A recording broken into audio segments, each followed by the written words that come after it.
Warmly welcome Rafael Pereira to discuss blockchain technology's impact on creative fields. Our EU-funded project Creatives in Web3 Era explores opportunities that blockchain-based services bring to the creative field. Could you first briefly describe your role in the content industry and how you personally work with digital distribution, rights, or monetization today?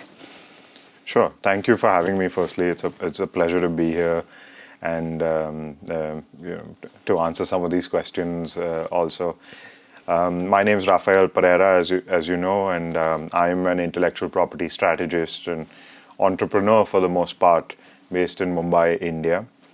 And my role in this whole environment of the Web3 ecosystem has been more of a lawyer, legal engineer, and in most cases an oracle, because I'm able to speak both languages, the tech, tokenomics, and then regular English, spoken English. So I'm able to really translate between Web 2 and Web 3, not necessarily from a tech point of view, but from a model's point of view, from explaining decentralization to people used to centralized structures and ecosystems and bases of power, and that's really what I'm able to do, and then also transfer certain data onto Web3 platforms that you can only get from off the chain, as we like to say. So off-chain events into on-chain events is also something that I've been really keen to look at, especially in the smart contract side and things like that. Yeah. And when did blockchain or Web3 services first enter your professional radar? It was in 2016, 2017. I was at the University of California in Berkeley, and we just found it. I started dabbling with it in 2016, and in 2017 I really understood the power of blockchain beyond crypto, or beyond decentralized finance, and that was it was eye-opening for me. And what do you think is the central power of Web3 and blockchain? If I had to put it into one thing, you said central power, and that's, it's the complete opposite. It's decentralized. You don't have centralized power structures that can tell you how you have to do your business. It's a lot of it is trust-based as well, and in most cases it's trustless for the most part. And the way creatives can use Web3 products, Web3 technologies, or use Web3 in general is, or let me put it this way, the easiest way to explain it is Web3 was what Web 1 was supposed to be, and now it is, yes. Yeah, and now we're stuck in this the Web 2 ecosystem where we derive our truth, we derive our power from an agency from other structures. Web 3 resets all of that and allows us to be self-determinant in that sense, and derive our power and our agency from ourselves. Is these decentralized structures, are they marginal nowadays? Or do you have some examples in India of Web3 communities or services that are running, and are they very marginal, or is there something bigger going on? I think rather than just giving you Indian examples, I'll give you some global examples. That's okay. There's a DAO, which is a decentralized autonomous organization. For those who don't know what a DAO is, there's a great DAO called Water and Music, and they are able to put out a lot of their articles, fund a lot of their research through their community, and through their community of token holders, token buyers, subscribers, people actually using their token and trading with their token, but also a lot of people holding their token because it means something to be a part of the community.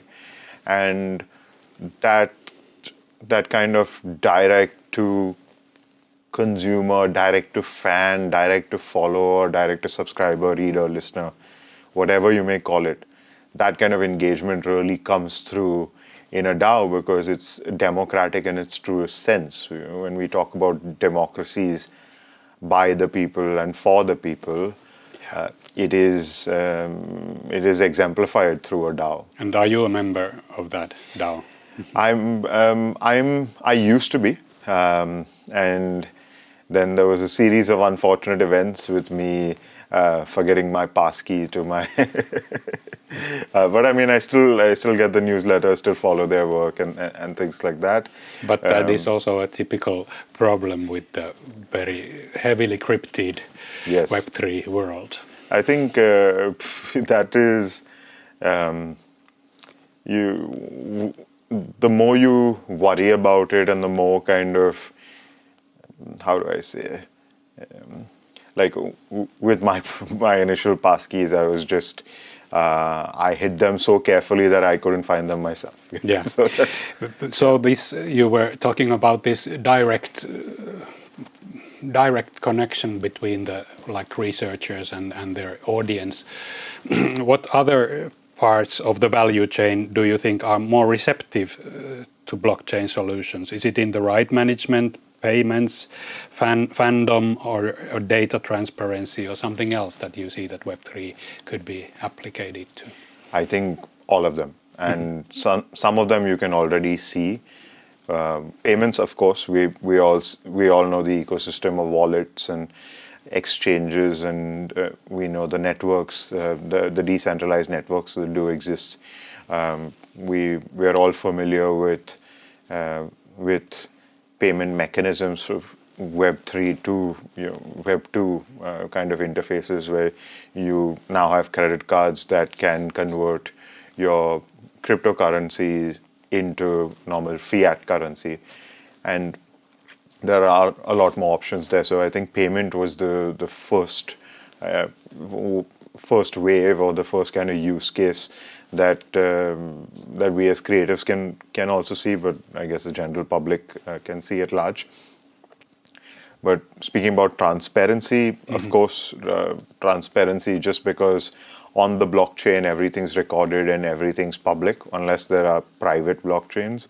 And these private chains are, I kind of feel like it's an eyewash. They are being adopted by a lot of governments or organizations who have private chains, and maybe it works for them, but that's not the true essence of Web3.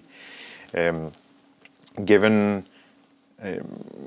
that, or that being said, there are the transparency use cases for these projects. Today, recording a transaction which is public, so me listing an NFT which contains my artwork, you paying for that NFT and buying it from me, the money that you've paid, the NFT that I've transferred to you, all of that being recorded on the chain for everyone in the world to see. Yeah. And then not just that, as an artist today, as a visual artist, if I need to collect my secondary royalty sales, how do I track it? Where do I see my artwork being sold for the second time? How do I collect my royalty on that sale? Here, it's all public, it's all transparent, and therefore, when you sell the NFT, I could automatically receive that royalty, or I could see the transfer and then collect my royalty as well. That is how it works. What about, when speaking about royalties, what about rights management in music and royalties? Could it be that Web3 offers something? I mean, it's a very fragmented market and different countries have different practices. Do you see Web3 working in that context?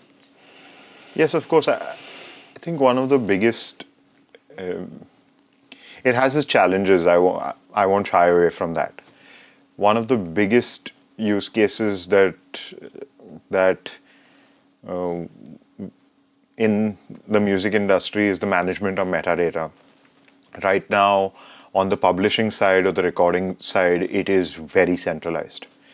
And therefore, as creators, we have to rely on labels or publishers or distributors to kind of do their job in terms of sending the data to, let's say, the data centers or their networks, so the societies, the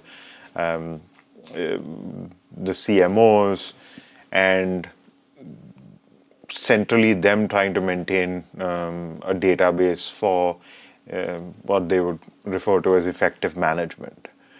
But if it were a shared tendency database in that sense, where you and I could upload our metadata to directly or correct our metadata directly, that's really what Web3 enables. And although it's tough to correct mistakes in a framework like that, but there are ways that can be written. There are ways that it can be done such that it's easier with the consent of other parties or your peers to edit and maintain that data as well, if there are any mistakes. Yeah. And do you see these blockchain services relevant mostly for independent artists, or is it in a regional scene, national markets, or is it like the mainstream industry that will benefit of it? I would say it is that middle class, if I could say that the middle class, the everyday, the average artist, that constitutes 80% of the industry. Mm-hmm. It will make the biggest difference to all of them. Yeah. And with that being said, it would be a lot easier for this middle class to take control of things themselves. So it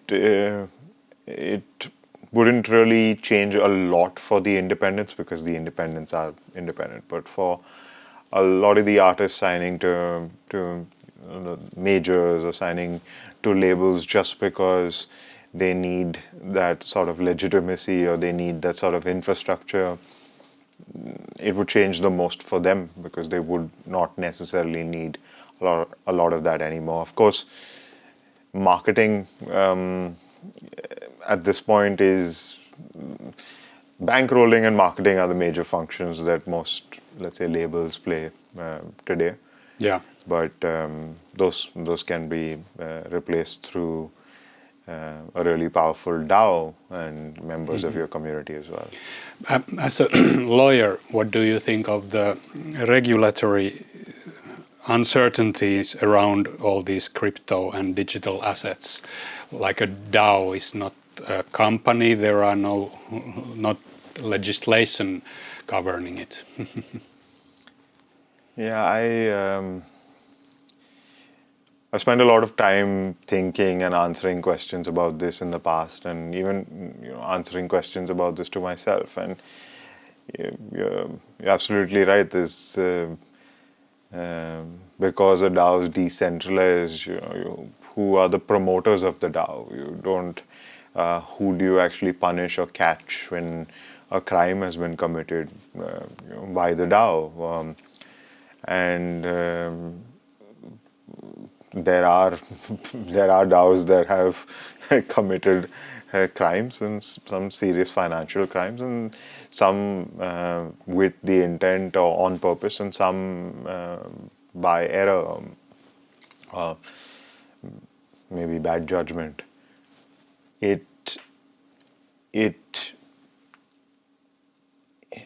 It's hard to kind of use Web 2 structures and Web 2 concepts to regulate Web 3.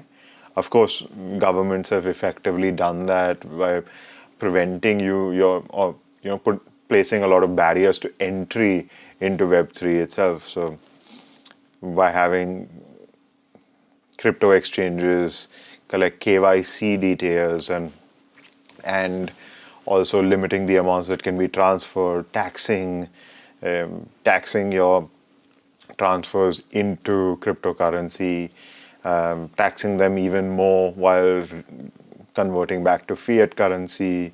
These are all hurdles that regulators have placed to just create barriers to entry, and we've seen a lot of this in India.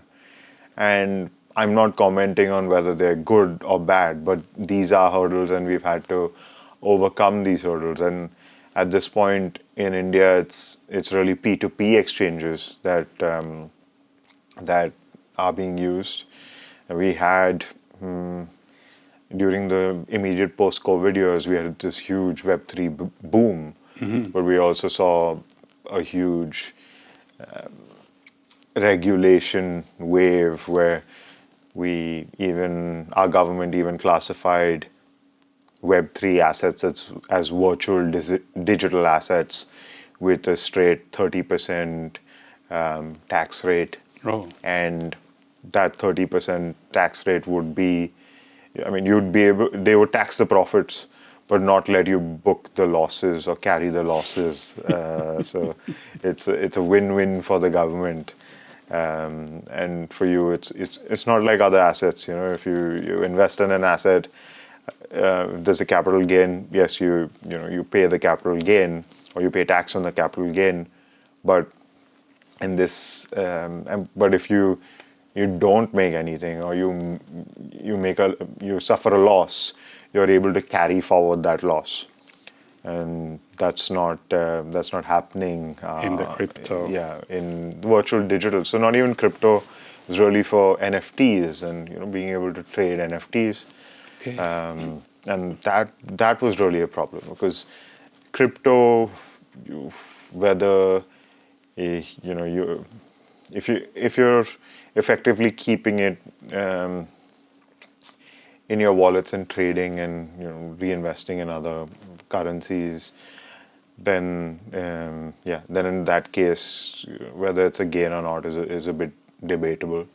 But for NFTs, there's a point of sale, and the asset has left your possession in that sense, right? So. Yes. What about ethical risks in Web3 environments? Do you see such?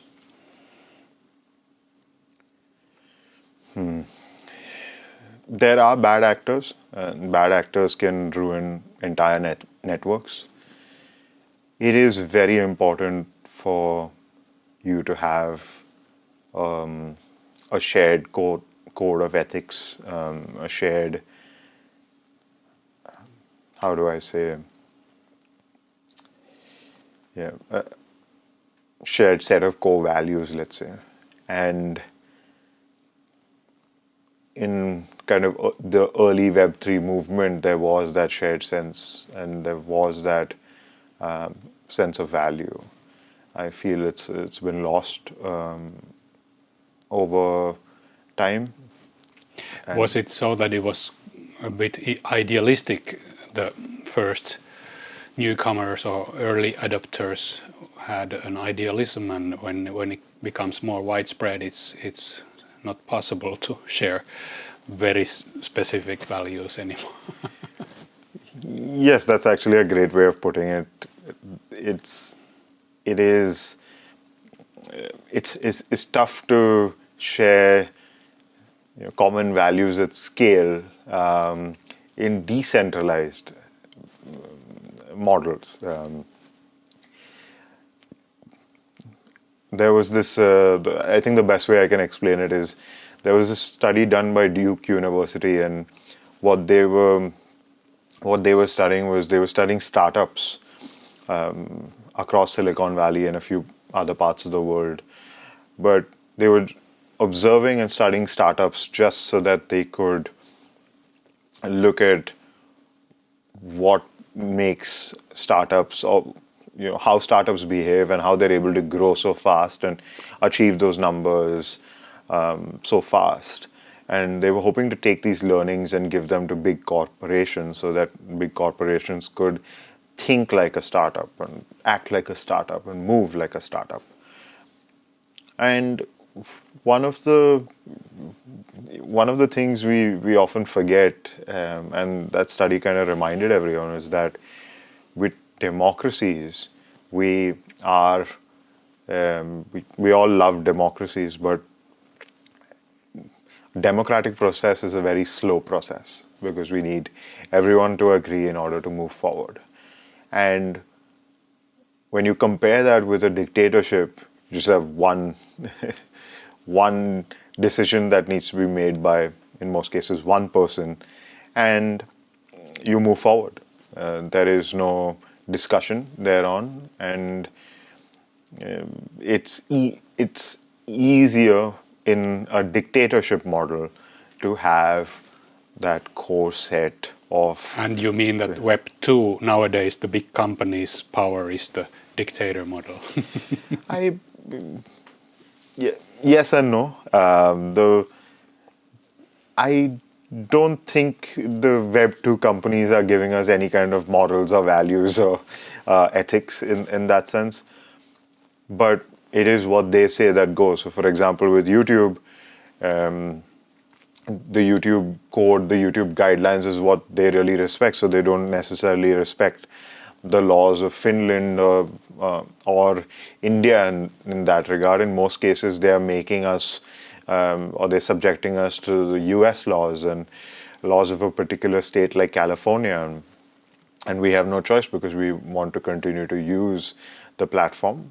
And I mean, we have a choice to not use the platform, but if we want to use the platform and stay in touch with our networks, our friends, our family who are on the platform, and we want to consume the same content that they are consuming, then we've got to be on the platform as well. And then we're subjecting ourselves to this code that they've come up with based on laws that they believe they should be subjected to and that they should follow and that we should be subjected to as well. So yes, that's kind of where we are stuck or where we are today.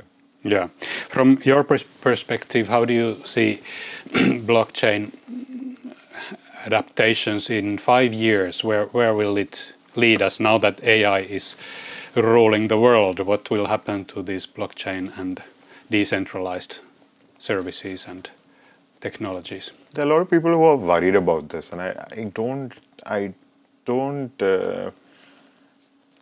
don't see any reason why there should be a worry. I think in the creative community, with the NFT boom, at the start of Beeple's, highest priced and highest sold or value generated through sale of the NFT, you've had a lot of people just overvaluing NFTs as just a technology in itself. If we go back to the physical era of cassettes and CDs and DVDs and VCDs, you and I, we didn't really care about the underlying technology that differentiated a DVD from a Blu-ray disc. Right? And a Blu-ray disc, of course, was offered you the power that the disc could, when connected to the internet, could be updated with content. So you could get probably new bloopers or newly edited footage on your disc if your console were connected to the internet or your player were connected to the internet. But as a consumer, think about it. You and I, we don't care about the underlying technology. So why would mass consumers actually care about NFTs as the underlying technology? And NFTs did not give value to the assets that were placed in the NFTs. It was the assets that gave value to the NFTs. And it is time now that we all acknowledge that. I mean, it's been we've had to acknowledge it almost 3-4 years ago, at the very least. But if you haven't already acknowledged it, I think one must acknowledge the fact that it is the underlying asset, it is the underlying content that you're putting into the NFT that's giving it that value. Because without that, an NFT is fungible in that sense, right? If, of course, the metadata between your NFT and mine may be different, but if it doesn't have that unique asset in it that gives it that value, it's not non-fungible. So the technology is not the guiding power; it's the it is for creators. Content and services. In our world, in our sector, that is what makes it unique. It's this is another media for us to use to get our expression, our content out to our communities, to the society, to our fans, our listeners, our viewers, our subscribers. And that's what we should look at, and let the technology continue to be the technology, and let us continue to create work that can be transmitted or distributed via this technology. And as long as it works, it works. But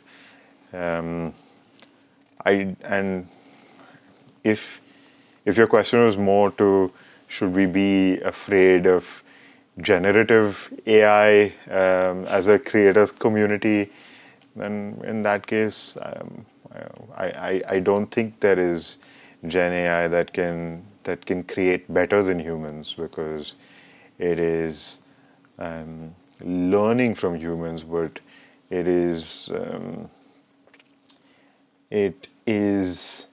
based on what human creation has existed and is out in the public domain. Mm-hmm.